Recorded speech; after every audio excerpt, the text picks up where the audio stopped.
So in our last tutorial, we learned about git tag and how to use it.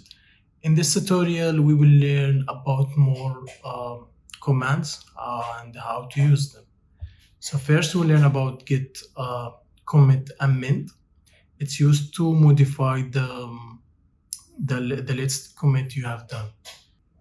So to use the git commit amend, we first need to do a change.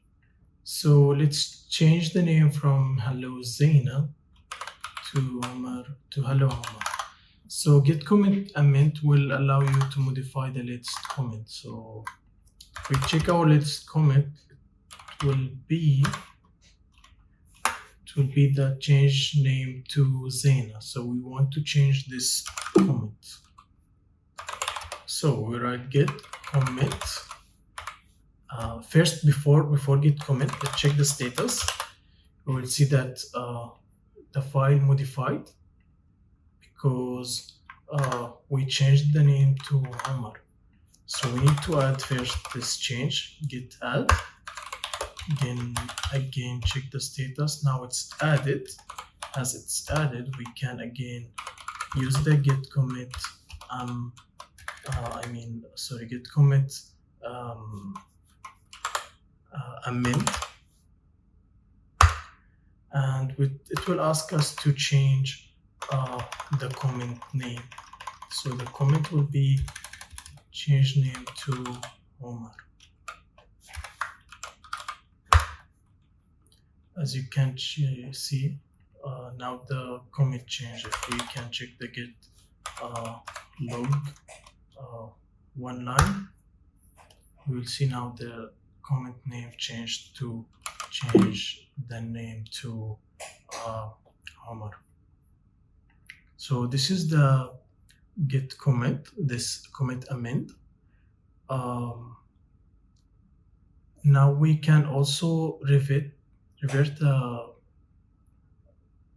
comment, so we can use that by, let's check first let's say we will go back, we will remove this comment, the latest comment we have done. So we can say git revert,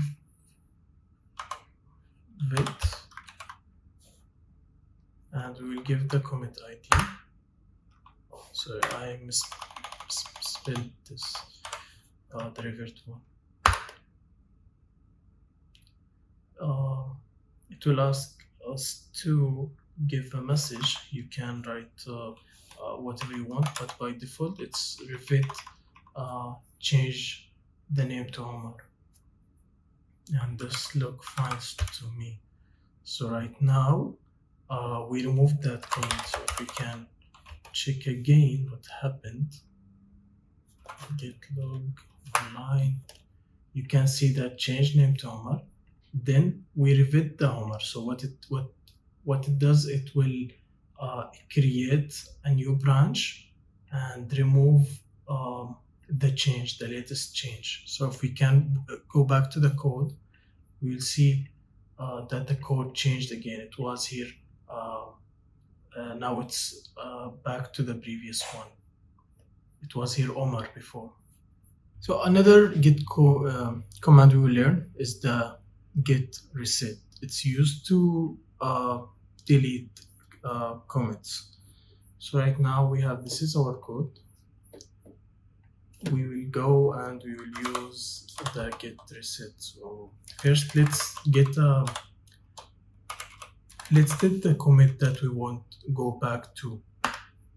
So let's say I want to go back to this commit, adding a new file. So I copy the ID for that commit, then git reset, and I will provide the commit ID.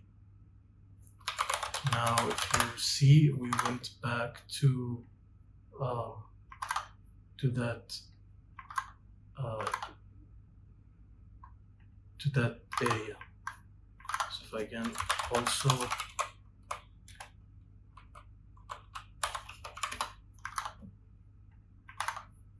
also write the git checkout dot this one will do. It will remove everything from the working directory. So get checkout dot, it's removed the change. So we also removed the change. So if we check get log, we can see that we went back to add new line. We add new files. We removed um,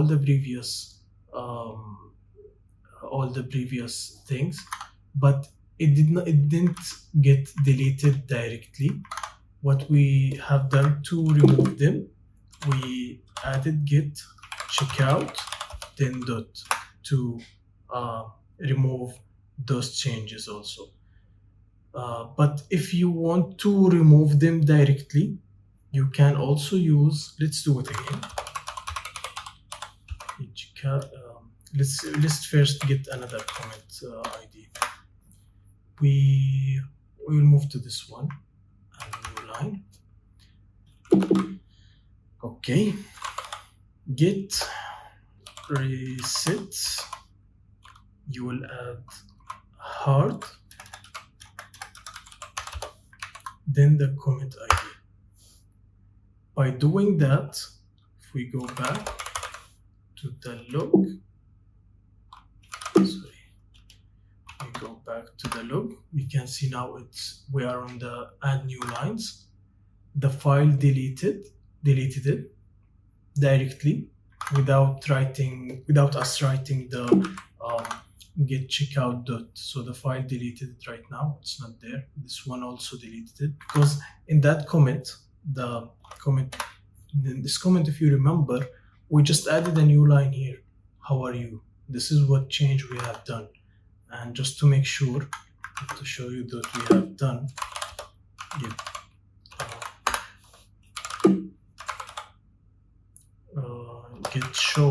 get show the comment. What we have done, we just added a new line. Get show is to show you what we have done change on specific comment. So this is for today. Thank you for watching. See you in another video.